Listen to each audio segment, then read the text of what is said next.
Mapagpalang araw, kaibigan. Happy Lord's Day po. Ngayon po ay araw na linggo. Ang linggo po ay Lord's Day kung tawagin yan. Sa mga Kristiyano, araw ng Panginoon yan. Pero doon sa bansang Israel, na kung saan nagsimula ang Biblia, sa kanila po ang Lord's Day sa kanila ay araw ng Sabado. Kaya kung tawagin po nila yan, Sabbath Day. Po, araw ng Sabado. Pero pagdating po sa mga Kristyanismo, linggo. Sa mga Hudyo, Sabado. Wala naman pong problema yun eh. Kung minsan pinagtatalunan pa yan. Ang alin ang gusto nilang ipasunod, Sabado o Linggo. Bakit? Pag sumasamba ka ba Sabado sa Diyos, iba yung Diyos sa araw na Linggo? Magkatulad lang eh. Nagkataon lang po, sa mga Hudyo, Sabado. Nagkataon naman sa mga Kristiyano, Sunday. Linggo. Sa mga Muslim, Biyernes. O, paano yun? No? Huwag na po natin pagtalunan yan. Kasi po, pagdating sa Diyos, sabi nga sa Biblia wala naman po sinabi talagang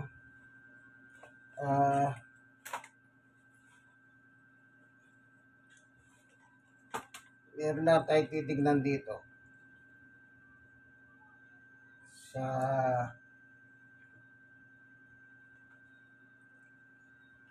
kasi diyan tala tayo iniisip ko po meron akong na nasa isip yung okay eto nakita na sabi na siguro ng Diyos ito wag ka nang mahirapan. Pero gano'n pa man, bago tayo papalahot, tayo muna ay panandalian, lalapit sa luklukan ng biyaya ng ating Panginoon Diyos. Ano po? Aming Diyos na makapangyarihan sa lahat. Minsan pa, samahan mo po kami ng aming pag-aaral ni Sister. Upang sa ganon, kami po'y lubos na makinabang. Hindi lang yun, pati yung mga manunood ng aking video, at the same time, magiginabang sila. Kasi po bilang mga tao, kailangan namin ng iyong salita. Sapagkat ang iyong salita, sabi ng ating Panginoong Yesus, ito'y pagkain ng pagkaluluwa. Hanggat nabubuhay po kami, dapat lang mabuhay talaga kami sa iyong salita. Kasi nga po, meron kaming buhay. Bukod sa buhay dahil nakikita ninyo, o nakikita nyo kay Sister, meron pang buhay sa loob. Yun po yung nangangailangan ng salita ng Diyos kasi yun ang pagkain niya. Kung tawagin naman nila yan, spiritual food. Salamat po, Panginoon. Samahan kami ni Sister. Upang sa ganon, maginabang po kami. Sa ngalan ni Jesus. Amen. Okay, Sister, anong pangalan mo? Carmen. Si Sister Carmen. Alam niyo, si Sister Carmen po, isa po siyang person with disability. Meron siyang karamdaman, nakaupo lang po siya. Yan ang kanyang trono ngayon. Dati po siyang, nung malakas siya, meron siyang dinadalo ng simbahan. Pero nung magkaroon siya ng sakit, hindi na po siya nakakapunta sa simbahan na kanyang kinabibilangan. So, nung magkakilala po kami, ito naman ang ginawa ko sa kanya. Every Sunday, nandito ko sa kanyang tahanan upang dalawin siya at dala ng Ebanghelyo. Kaya nasa loob kami ng tahanan, dito po sa Barangay 102, Soni, District 1, Tondo, Manila. Ngayon, tayo po'y mag-aharal. Ang sabi po ng Biblia, kaya sinasabi ko po, hindi pinagtatalunan kung anong araw yun. Sabi po kasi dito sa English Bible, sa Acts 20 verse 7, now on the first day of the week, when this disciple came together to break bread, yung hostya, all ready to depart the next day, spoke them and continued this message until midnight. Yun po ang sabi niya, anong sa English? Now on the first day. Sa Tagalog, tignan po natin ano.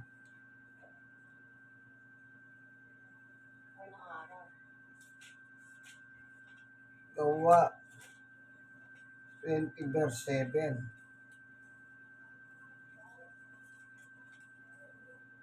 Ito. Nang unang araw ng sanglinggo, kami nagkakatipon upang ganapin ang pagpira-piraso ng tinapay, at si Pablo nangaral sa kanila hanggang ating gabi sapagkat aalis siya sa kinabukasan. Sa mga Hudyo po, ang sabi nila Sabado. Sa mga Kristyanismo naman, Linggo. Sa mga Muslim, Biyernes. Kahit anong araw po yan, pwede. Bakit? Ibig ba sabihin ang Diyos gagawa lang pag-araw ng Biyernes? Gagawa lang pag-araw ng Sabado? Gagawa lang pag-araw ng Linggo?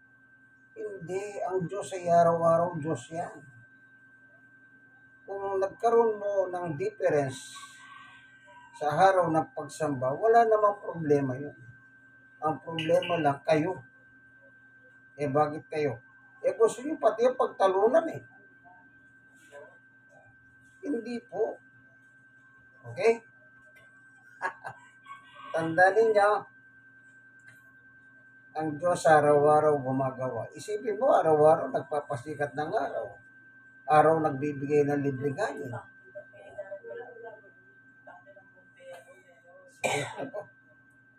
Tayo ngayon ay maghaharal. Alam niyo po, tayong mga tao habang nabubuhay tayo, di natin alam kung kailan tayo mamamatay. Kung alam lang natin kung kailan tayo mamamatay, ang tao magiging walang yan. Iba bukas na siya mamamatay. Hanggang ngayon magwawalang niya siya. Pero mamaya magsisisi na siya. Kasi bukas mamamatay na siya. Kaso nga po wala nakakalam kung kailan ka mamamatay. Ngayon, bago man lang tayo mamatay, kaibigan, o baka sabihin niya na, parang hundas yan. Hindi po. Aral din po ng Biblia yung kamatayan. Tingnan niyo po, yung kamatayan. Yung kamatayan kasi, ang tawag dito, after death, dun aatulan ng Diyos ang tao. Kaya natin dinadala ngayon to. Tignan niyo po, Hebreo 9:27, itinakda sa mga tao na minsan lamang mamatay at pagkatapos ay ang paghuhukom. Ayaw nyo ba ito mapag-aralan? After death, paghuhukom na o judgment day. Alam nyo kung gaano ka-importante ang kamatayan ng tao. Sinasabi ko po sa inyo, walang nakakaalam kung kailan ka mamamatay. Maraming tao ang gusto mamatay pero hindi na mamatay. May mga tao ayaw mamatay. Magugulat ka na lang na mamatay po sila. Ang maganda dyan, anong mga oras dumating yung kamatayan? Parang magnanakaw yan Malakas ka, bigla kang mabubuwal, mamamatay ka. Ako yung kapatid, yung asawa ng pisang ko po, kumakain silang tanghalian. Bumagsak yung ulo sa lamesa. Patay. Isipin nyo kumakain ng tanghalian, masaya silang kumakain. O yung isa namang ka-eskwela ko, nangyari yung kapatid niya, merong nararamdaman.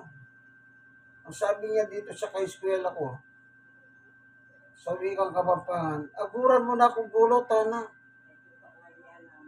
Yung imamassage mo yung likod niya para ma-relax siya. Abang ginaganyan po yung likod, nakaganon naman yung kapatid niya. Alam mo, namatay. Yung kamatayan, hindi natin alam kung kailan darating. Paano ka? Halimbawa, binaliwala mo ang salita ng Diyos. Paano kung bigla kang binangungot ngayon? Paano ka? Yan. Samantalang ang turo ng Biblia, once na namatay ka, aatulang ka ng Diyos. Aatulang ka ng Diyos. Pero hanggat nabubuhay ka, ang gusto ng Diyos sa iyo, ang magtamo ka ng kaligtasan. Tignan po natin yung unang Timoteo, ito nakalagay. Unang Timoteo chapter 2 verse 1 ay chapter 2 verse 3 and 4. Ito ang mabuti at nakalulugod sa Diyos na ating tagapagligtas nang ibigay maligtas ang lahat ng tao at makahalam ng katotohanan. Ang gusto ng Diyos, malaman natin yung totoo. Alin yung totoo? Yung kaligtasan. Kasi po, yan kasi nangyayari ngayon. Hindi ba mayroong bata nasa sinapupunan pa lang, patay na pag isinilang? Wala pong pwede magsabi lang mamamatay ka mamaya o hindi ka mamamatay. Wala po, basta namamatay ang tao. Kung dumarating ang kamatayan sa tao nang hindi niya inaasahan, di mas maganda mayanda mong sarili mo. Ito ang gusto ng Diyos. Lahat tayo maligtas. Bakit ang gusto ng Diyos lahat tayo maligtas? Kasi nga po lahat tayo nagkasala. Meron tayong kasalanan. Kung hindi mapatawad ang kasalanan natin, mapupunta tayo sa impyerno. Kaya gusto ng Diyos, malaman natin ito. Itong tungkol sa kanyang pagliligtas sa atin. Kasi po, pagka namatay ang tao, sabi, binasa natin, may 27. Once na namatay ka, sabi niya, paghuhukom na, judgment day. Paano kung pinagbaliwala mo ito? Ngayon, ang sabi ng iba, huwag kang mag-alala, basta kami, pagdadasal ka namin, yung iba, basta pagpapamisa ka namin, alam niyo po, yung patay-patay na, wala na pong magagawa. Yung dasal-dasal sa patay, wala na pong benta yan. Tingnan niyo po, sabi ni Jesus. Nang mangaral si Jesus, nang magsimula siya mangaral sa ibabaw ng mundo, anong sabi niya? Mateo 4:17. Magmula noon, nangaral na si Jesus. Sabi niya, pagsisihan ninyo taligdan ang inyong mga kasalanan sapagkat malapit ng ang paghahari ng Diyos. Tayo makasalanan tayo lahat. Hindi ka pwedeng magturo, wala akong kasalanan. Lahat po tayo makasalanan. Kaya sabi ni Jesus, magsisi kayo para pagharihan kayo ng Diyos. Para dumating man po yung katok ng kamatayan, absuelto na tayo. Alam niyo po, mahal tayo ng Diyos Yun nga sabi ni Pablo, ang gusto ng Diyos, lahat tayo maligtas. at makahalam ng katotohanan ito. Kaya hindi po natin dapat sa ipagwalang sa bahala ang salita ng Diyos.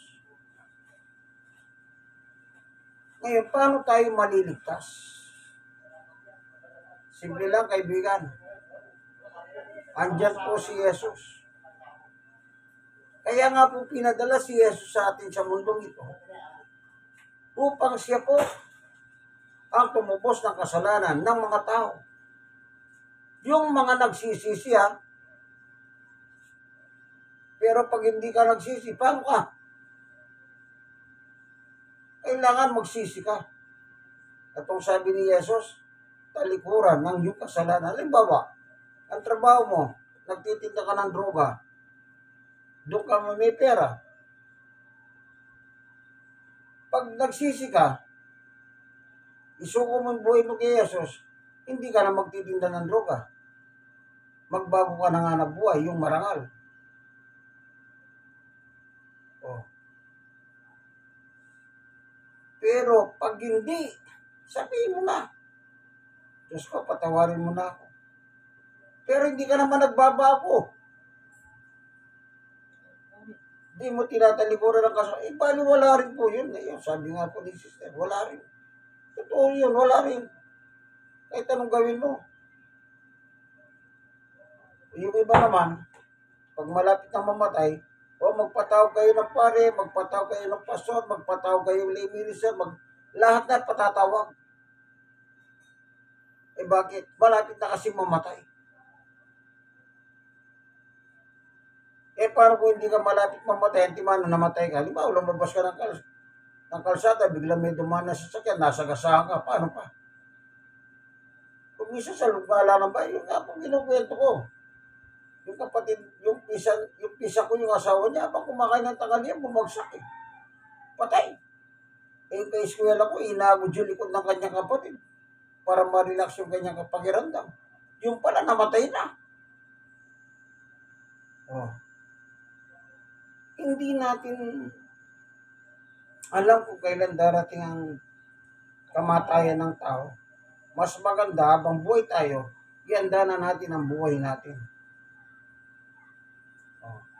Ihanda natin. Para sa ganun man, kung dumating man po yung katok ng kamatayan, hindi tayo nag-aalala. Kaya yung iba, yung sabi nila, pag namatay, iiyak-iyak pa. Wala nang kwenta yung iyak-iyak na yun. Naibsan ba yung kamatayan ng iyak-iyak? Hindi po. Kaya ganyan po kahalaga ang salita ng Diyos. Paniwalaan po natin ang Biblia. Hindi po nananakot ang Biblia. Nagpapalahala po yan. Nagbibigay siya ng pahalala sa atin. Bago dumating yung kamatayan natin, sana naisuko ng buhay natin kay Jesus. Hindi pa po uli ang lahat. Nandyan po si Jesus, handang tanggapin tayo ng 2 kamay. Kausapin niyo po si Jesus sa pamagitan ng panalangin. Papasukin niyo sa puso niyo bilang hari. Pero pag sinabi niyo po, kinausap niyo si Jesus na, halimbawa, sabi mo, Panginoong Yesus, maghari ka sa akin, pagharian mo ko. Meron po kalakip na sakripisyo yun. Kung ano yung dating ginagawa mo, titigil ka na. Hindi man natin makuha sa isang biglaan yan. At least, nasimulan na natin. Kung ano sabi niya, talikuran ang kasalanan. Lahat ng kasalanan na ginagawa natin, talikuran na natin po. Wala na tayong magagawa talaga.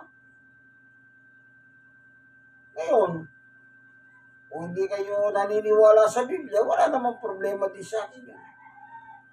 Paano kung naniniwala ka sa Biblia? Ang iba kasi naniniwala sa Biblia pero binabaliwala nila ang aral ng Biblia. Huwag niyo pong pabayaan ang ating buhay. Kasi po, in due time, darating ang panahon, kaibigan, magsusulit tayo sa Diyos. Akala nyo ba hindi tayo magsusulit sa Diyos? Magsusulit po tayo. Lahat ng ginawa natin sa ibabaw ng lupa, masama man o mabuti, ipagsusulit natin yan sa Diyos. Sabi ni Pablo yun, no? Hindi po pwede, halimbawa, sa pamilya kayo, ikaw yung tatay, pwede ba dalhin mo yung pamilya mo? Hindi. Iba yung tatay, iba yung anak. Kung anong ginawa ng tatay, iba yung ginawa ng anak. May kanya-kanya po tayong kasalanan na ipagsusulit sa Diyos. 14 ng Roma, 12. Kaya lahat tayo magbibigay sulit sa Diyos. Lahat tayo magbibigay sulit sa Diyos. Ginawa mo, masama, mabuti, magsusulit ka pa rin sa Diyos, kaibigan. Wala kang, hindi nyo po matatakasan ito. Kala nyo ba kaya nyo tumakas? Hindi. Ito pa, 2 Korinto 5:10, ano sabi ni Pablo? Sapagkat bawat isa iharap sa hukuman ni Kristo upang tumanggap ng kaukulang ganti sa kanyang ginawa, mabuti man o masama, nang siya nabubuhay pa sa daigdig nito. Lahat ng gawin natin, masama at mabuti, pagsusulit natin sa Diyos. At tatanggap tayo ng ganti. Oh, matatakasan nyo ba yan? Hindi po ninyo matatakasan yan. Ngayon, buhay ka. Pag hindi ka pag namatay ka, yan. Matatakasan mo ba yan? Hindi. Hanggat buhay tayo, kaya sabi ni Jesus, sabang nabubuhay tayo, dito na po, magsimula na natin ang pagsisisi. Pagtalito. Mula sa masama, tigilan na natin. Lalakad tayo sa gusto ni Jesus.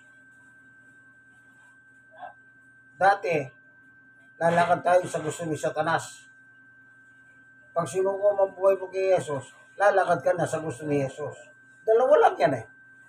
Anong gusto mo? Lumakad kang kasama si Satanas? O lumakad kang kasama si Jesus? Lumakad si Jesus. Si Satanas po, sabi ni Jesus, wawasakin kanyan. Mangwawasak pala. 1 gis. Naparito si Satanas, sabi niya, upang magnakaw, pumatay at mangwasak. Wawasakin ka niya, papatayin ka niya.